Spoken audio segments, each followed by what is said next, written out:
신앙 고백하심으로 새벽 예배 드립니다.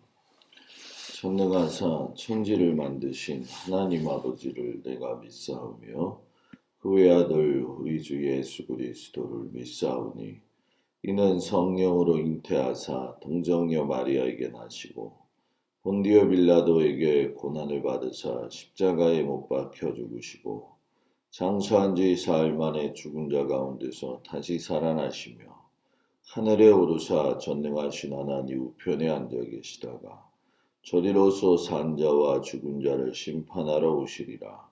성령을 믿사오며 거룩한 공예와 성도가 서로 교통하는 것과 죄를 사하여 주시는 것과 몸이 다히 사는 것과 영원히 사는 것을 믿사옵나이다. 아멘. 23장 찬양합니다.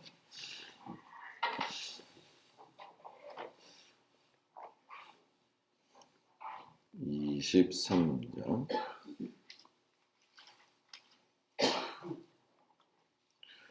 만잎이 내게 있으면 그 잎 다 가지고 내 구주 주시는 총을 늘 찬송하겠네.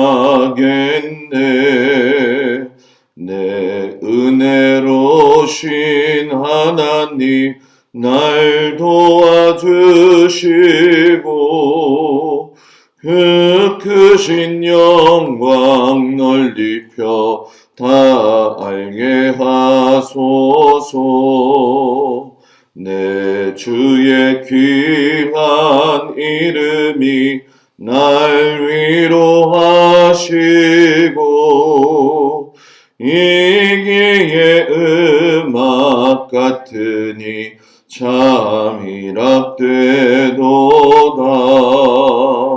내 죄의 권세 깨뜨려 긍휼 베푸시고 이추한 마음을 비로소 고정케 하셨네. 아멘.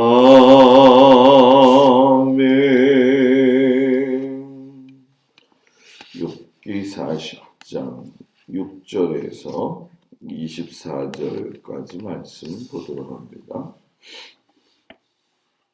욥기 40장 6절에서 24절까지 말씀.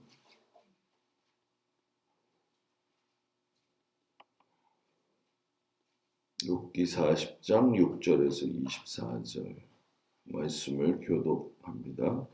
그때 여호와께서 폭풍우 가운데에 욥에게 일러 말씀하시되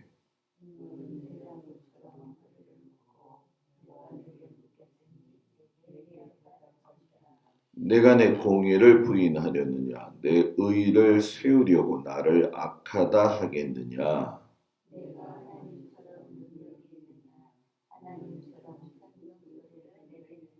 너는 위엄과 존귀로 단장하며 영광과 영화를 입을지니라.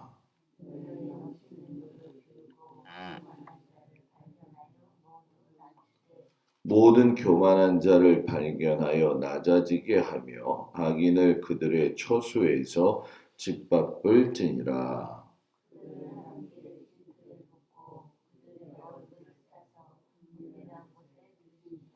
그리하면 내 오른손이 너를 구원할 수 있다고 내가 인정하리라.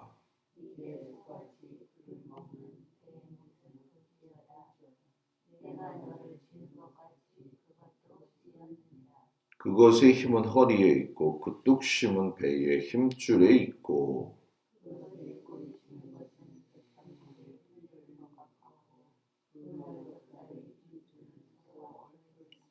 그 뼈는 녹관 같고 그 뼈에는 새 막대기 같으니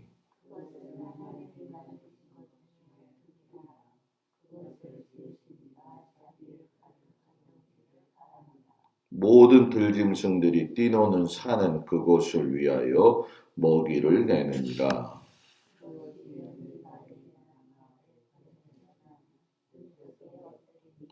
연잎 그늘이 덮으며 시내 버들이 그를 감싸는도다.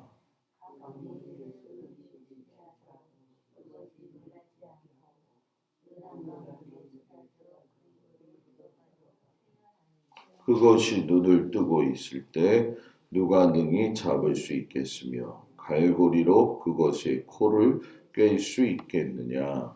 아멘. 이른 아침 주님 앞에 온 성도들을 축복합니다. 하나님의 말씀을 우리가 욥에게 계속적으로 하시는 말씀을 우리가 보게 되죠. 창조주이신 하나님의 통치 방식은 공의에 기초하고 있다. 이거를 하나님이 강조하시는 거죠. 인간이 과연 하나님의 공의로 또 그 안에 숨겨진 하나님의 의의를 발견할 수 있느냐. 이 물음에 대해서 하나님이 계속적인 질문을 하셔요. 이게 왜 모순되게 보이냐면 하나님의 행동에 대해서 욥이 탄식을 했잖아요. 하나님이 왜 이러십니까? 나는 공의로운데. 이게 욥의 답변이고 항변이었어요. 그런데 하나님은 지나간 그 말씀 모둠 속에서 말씀하시기를 내가 사람을 향해서 심판을 내릴 때에 온전한 자는 심판을 내리지 아니하고 악한 자는 구별 없이 내가 또 그렇게 심판하고 복을 주었느냐? 그건 아니라는 거죠.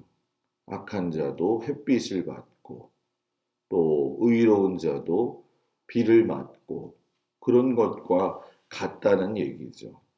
그러니까 이 세상이 악인의 손에 넘어갔다고 자꾸 이야기를 하면서 욥이 하나님 앞에 책임이 있습니다. 라고 계속적인 항변을 하게 되죠. 그러니까 하나님이 욥에게 그분과 같은 하나님의 신적 자격이 너가 있느냐. 우리가 이렇게 신앙생활 하다 보면 그런 사람들을 만나잖아요. 야, 내가 하나님 마음을 모를 줄 알아? 이런 거, 그죠? 옛날에 어떤 목사가 그랬죠. 옛날도 아니지. 하나님 까불어 그러면 너 죽어 이런 얘기 했잖아요. 그죠?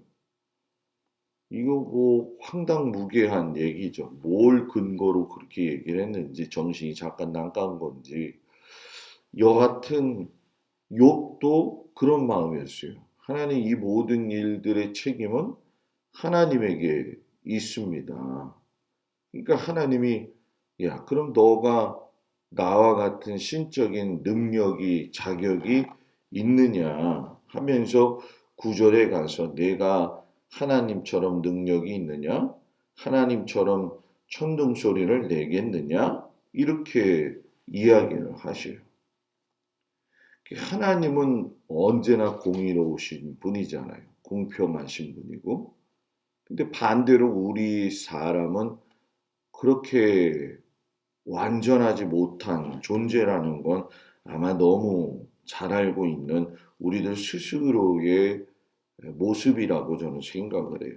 욥이 기나긴 고통 속에서 하나님 앞에 불평을 하고 항변을 하고 이런 것은 결국 내 의가 있기 때문에 이 내 의를 무시되어지는 이 고통은 내가 인정하지 못하겠다라고 한 거죠. 그러면서 하나님은 불의하시고 하나님은 어찌 보면은 너무 나한테 과하시다라고 하는 그 탓을 하나님께 돌리게 되어지죠.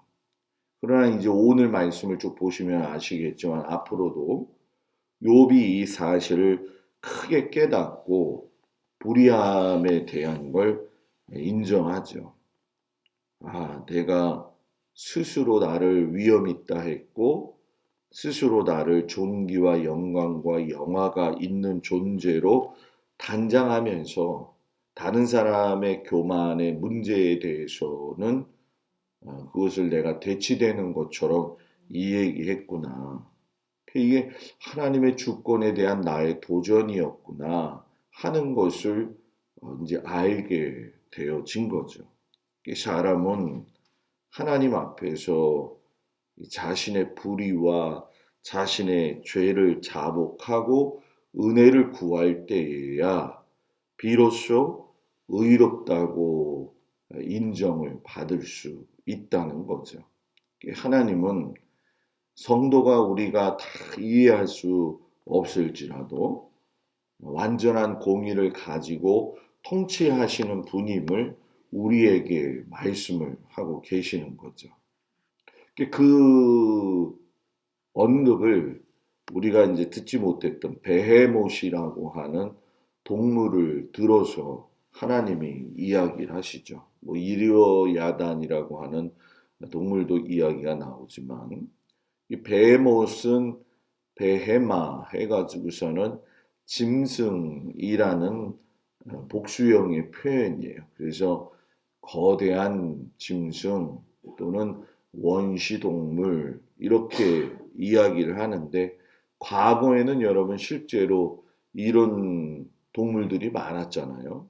뭐 예를 들면 코끼리, 뭐 물소, 또 저기 뭐 시베리아에 가면 들소, 그죠? 블랙야크라고 하는 그것들, 그리고 하마. 이게 그 당시의 사람들은 굉장히 큰 짐승으로 보였을 거라는 거예요.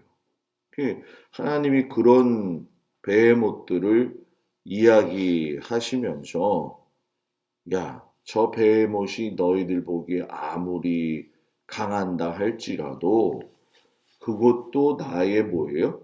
결국은 피조물이다. 피조물이다.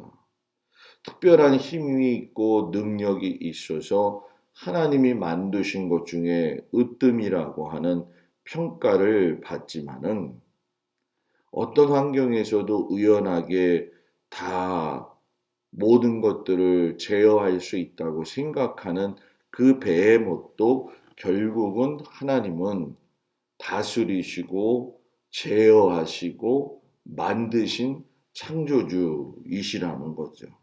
그러니까 하나님은 너가 하나님의 공의를 평가하지 말라는 그런 말씀이에요. 우리가 살면 하나님이 내 삶을 외면하신다라는 그런 마음이 들잖아요. 어떨 때는 왜 하나님이 여기에서 관여하지 않을까? 왜 하나님이 이렇게 하실까? 이런 마음이 들 때에 우리는 욕과 같이 똑같은 마음을 가지고 하나님에 대한 항변을 할 때가 있단 말이에요.